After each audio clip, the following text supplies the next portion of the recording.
The narrator begins by setting the scene, mentioning that this particular story kicks off with an opening that is a little bit clumsy and careless. The boss explains that he had only returned to the office to grab the car keys he'd forgotten when he ran into his junior colleague, who sarcastically greets him with a "good morning," despite it being 11 p.m. Seeing that she's stuck working overtime again, he tries to be nice by telling her the deadlines aren't going anywhere and offering to treat her to a drink. The narration describes the heavy atmosphere inside the sealed-off office, noting how the cold corners of the room seem to quietly swallow up the breath of the people working within. The boss realizes he messed up by casually asking his exhausted coworker out for a drink as she stammers while clutching her files, insisting the fundraising work isn't finished yet, while her eyes make it absolutely clear that she hates the idea. Trying to offer assistance, the boss makes a joke that he could help her out, but implies she would owe him a few favors in return. However, the poor girl is horrified, stammering that she didn't think he was that kind of person, while the boss realizes his attempt at a smooth excuse to help just sounded like straight-up harassment. She frantically asks if he has any decency for threatening her job, knowing that she has already changed jobs 3 times this year and can't afford to say no. He doesn't offer any comfort, but instead warns her that he can't guarantee her position if the work isn't done by tomorrow, all while gently taking the files from her trembling hands.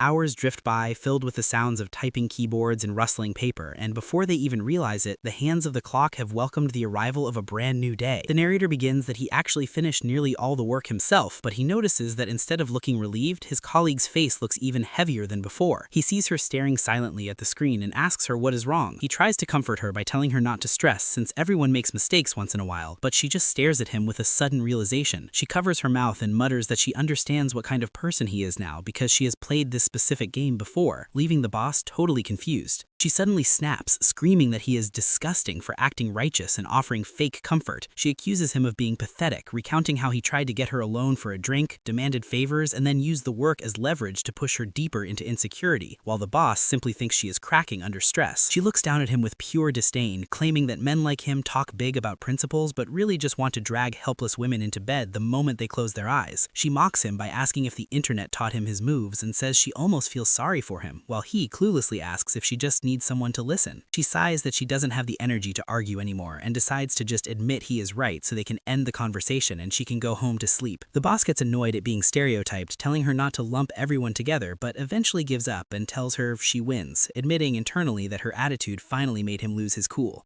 He stops her from leaving by shouting that her pride doesn't mean they are done, but she leans in with a smug look, admitting that he did help even if his motives were dirty. She tells him he won't let her walk away without repayment, so she agrees to comply as long as he doesn't cross any lines. The narrator explains that he saw how exhaustion had settled in her eyes, so he made a suggestion, but she admits she thought he was going to make her be his lap pillow. The boss is just confused, asking why they are lying on the floor staring at the ceiling lights when he would have understood if she wanted to look at the stars instead. As she drifts off to sleep, she mutters that she should probably ask for compensation for emotional damage and complains about having to work under him for the next few months. The boss watches her snooze, teasingly noting that she is awkward, inexperienced, and clearly lacks sunlight, comparing the boring situation to watching paint dry.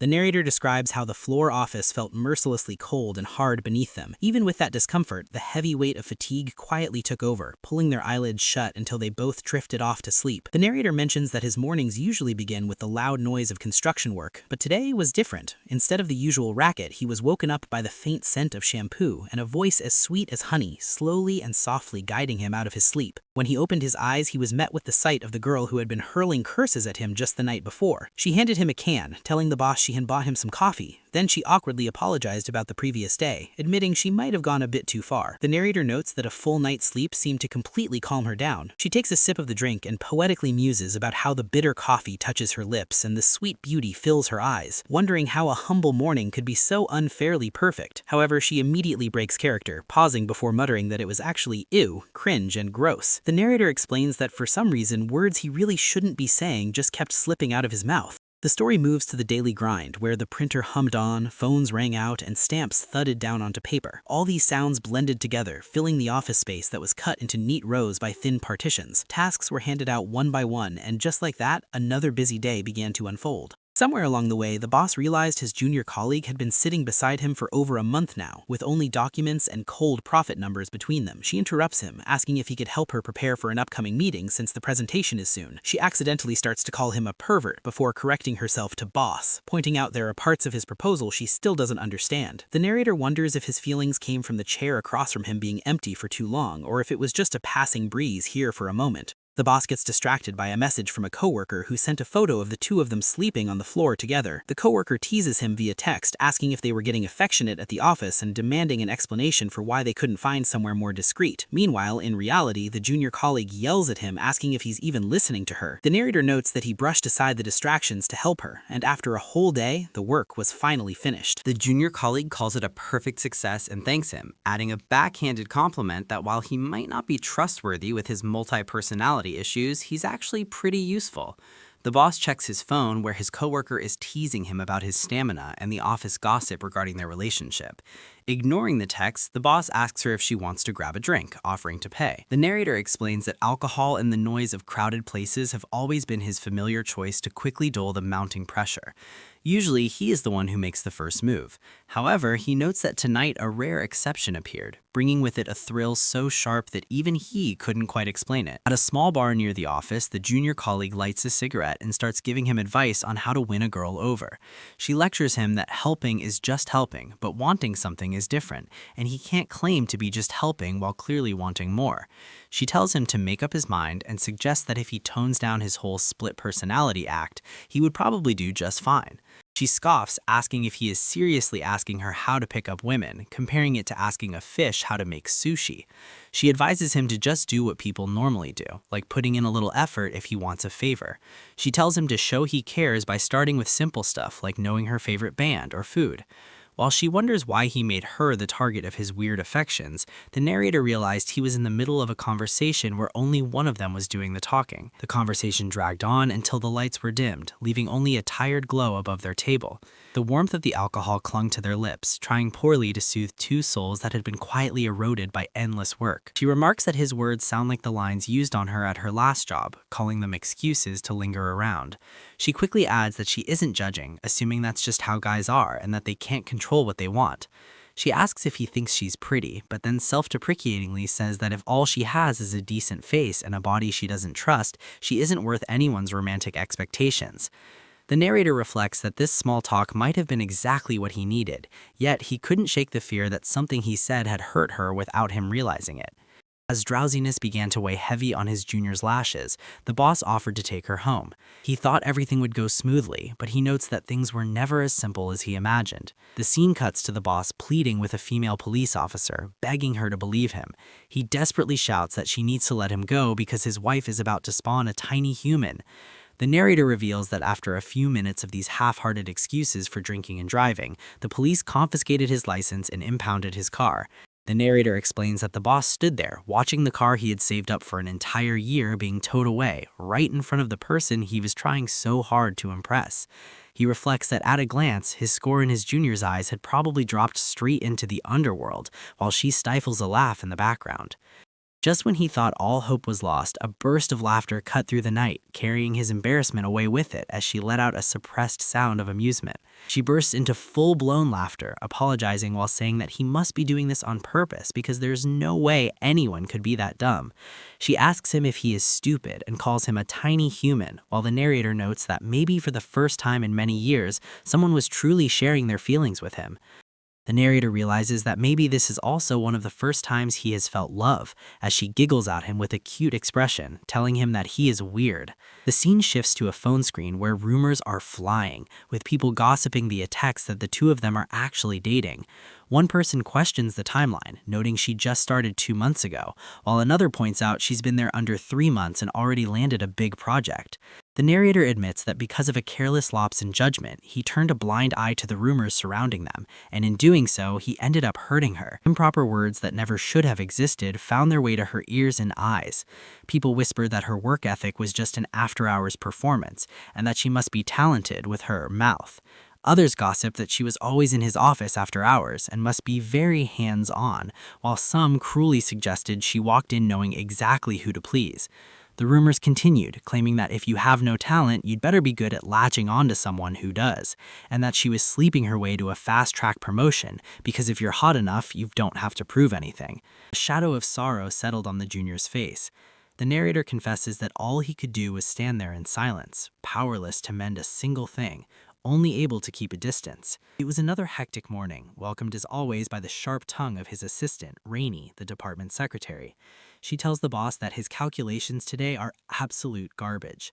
She sarcastically calls him distracted and useless, saying it is very impressive, and asks what's going on with you lately, since your work ethic is all over the place. The narrator mentions that behind the scenes, Rainey was usually the one who untangled his work problems, making her a truly reliable person even if she seemed unapproachable. She tells him that letting the situation mess with your work isn't helping the projects, and asks if he has been distracted because that image has been going around.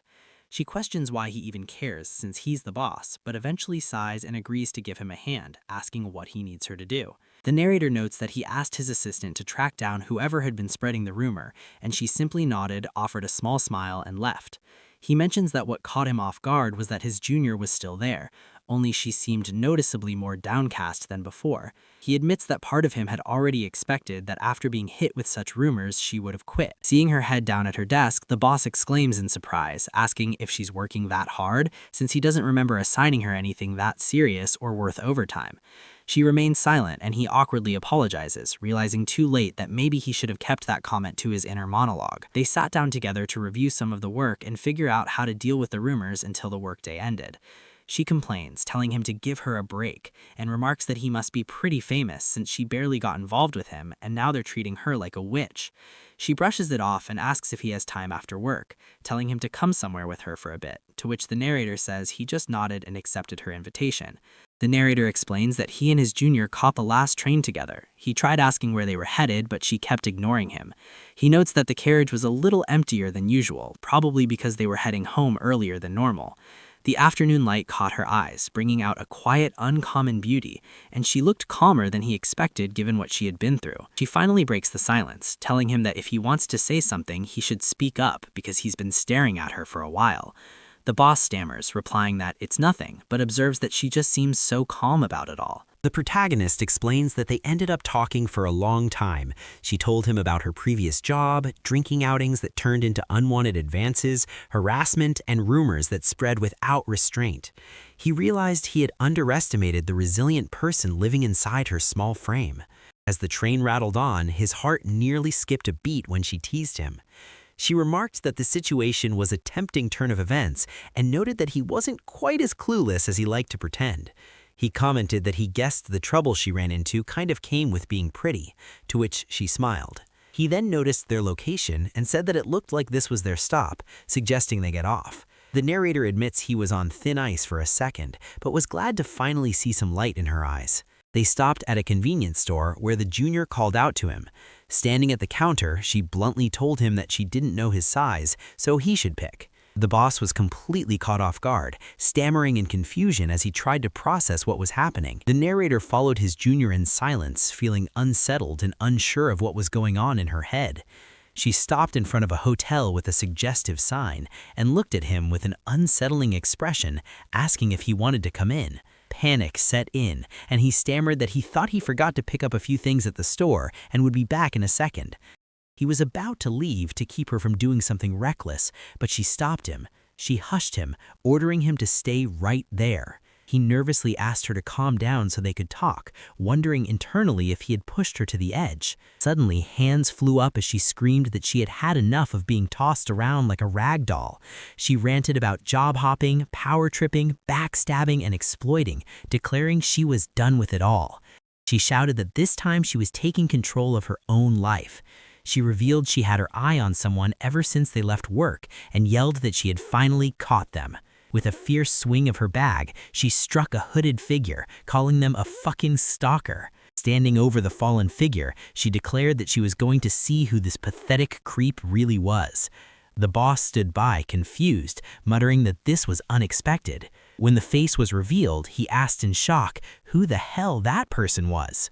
The narrator states they restrained the stalker and questioned her in a nearby abandoned building.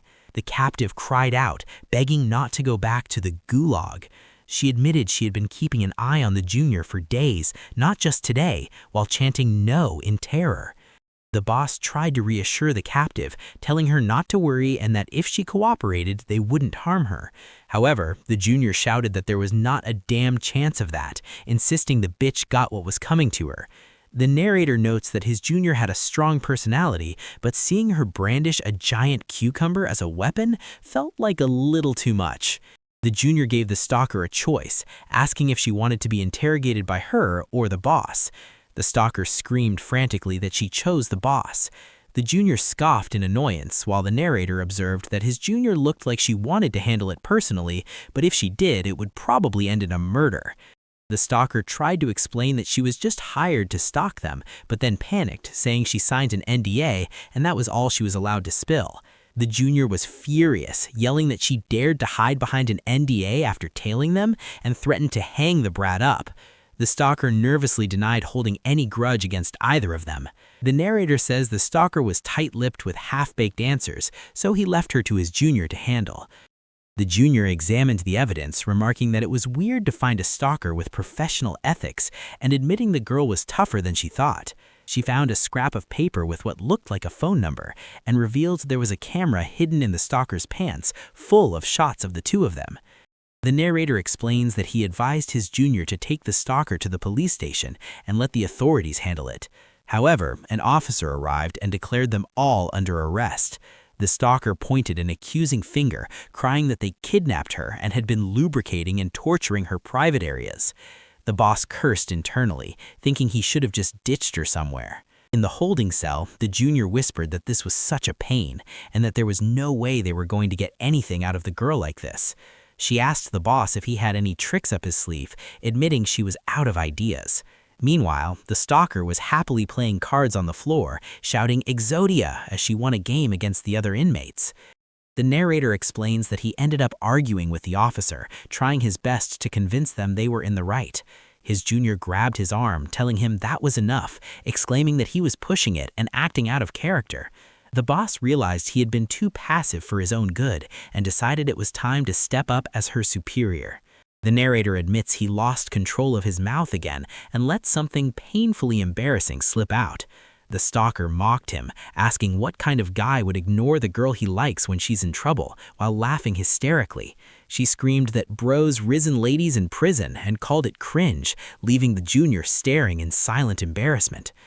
The boss retorted that he was still better than a stalker like her. The male inmate mocked him, saying bro really thinks he's the rom-com MC, and asked if he was down that bad just to get laid.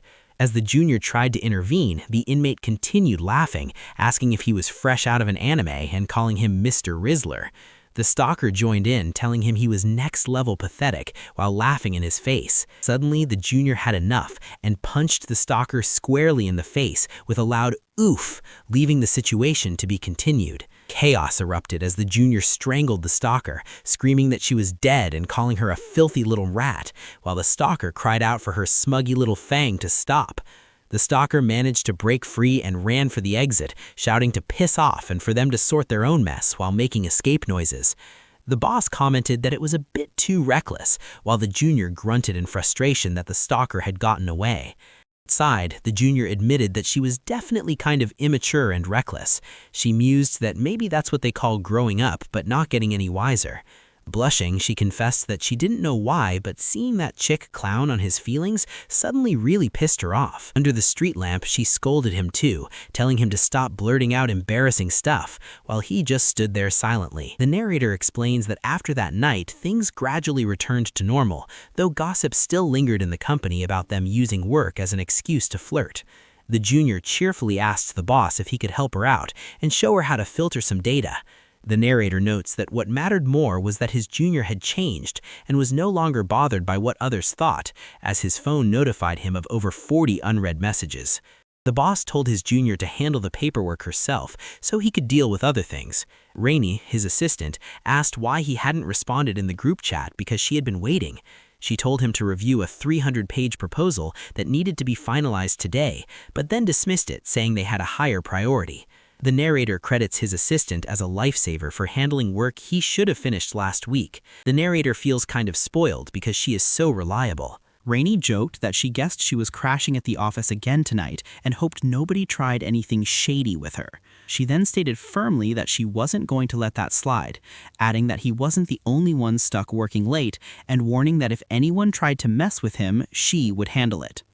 Paperwork was piled up like a mountain, giving the narrator a feeling it would be a long night. Rainey noted that the newbie he favored just submitted a report, and while it was an improvement compared to the first draft, there were still a lot of errors she needed to revise. The boss replied that the progress was good enough and he would handle the revisions. The narrator explains that because of serious errors in the junior's reports, he and Rainey had to stay overnight, chatting idly to keep the drowsiness away. Rainey teased him, saying he looked like he would be sleeping there tonight after all. She added that his habit of provoking people hadn't changed one bit, and remarked that he was still terrible at winning women over. Rainey asked what the situation with the rumor was now. She mentioned that things had been chaotic lately, so she hadn't had the chance to verify it yet. However, she noted that she heard the photo was first circulated within the intern group, which suggested someone under him was closer to the culprits than he realized. When the boss asked for her suggestion, Rainey proposed that they pretend they were dating.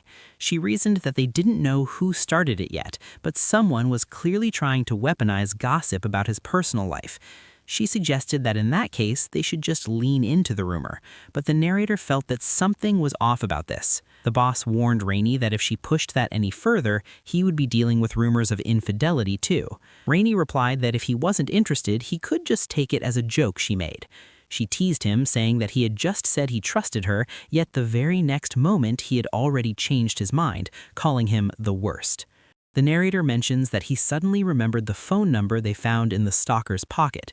While Rainey drifted off to sleep, he dialed it in secret to check.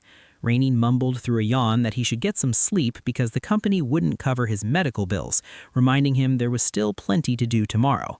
However, there was no answer and not even a ringing tone, giving the boss a sense of relief as he realized that at least Rainey wasn't the one behind the stalking incident.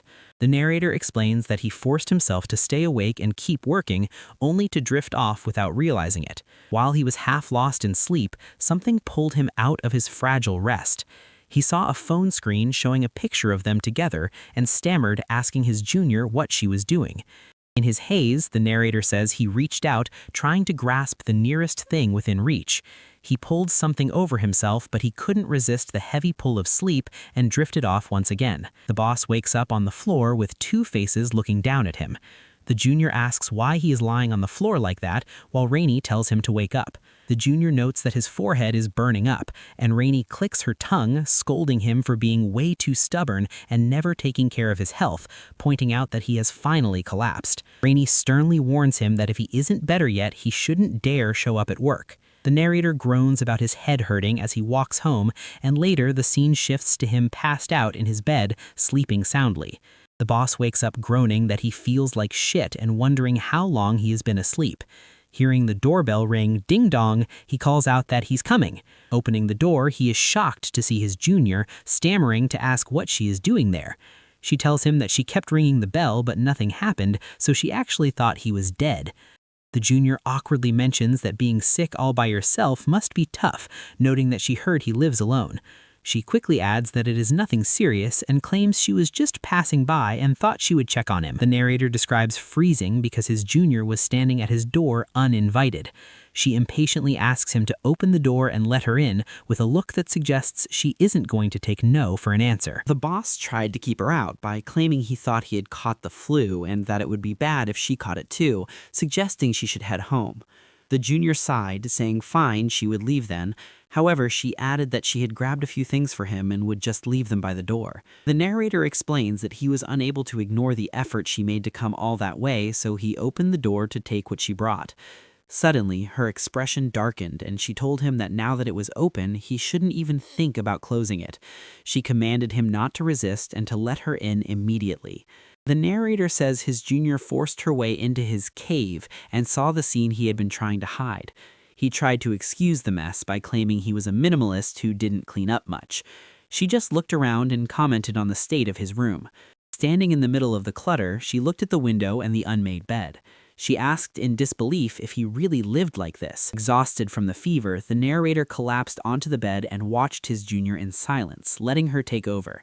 She opened the refrigerator and said she would be borrowing his kitchen for a bit.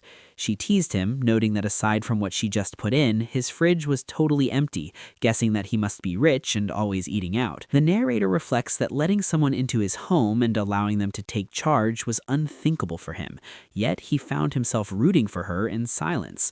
She glanced back, telling him, "Just so you know, she didn't really cook that often." Watching her, the boss wondered if having a beauty cook for him meant he was in heaven. With hearts floating in the air, she served him a bowl of dark, bubbling substance. She admitted it might not look appetizing, but if she made it right, it was supposed to help with colds. She explained that she tried to recreate her grandma's recipe, leaving the boss to stare silently at the ominous dish.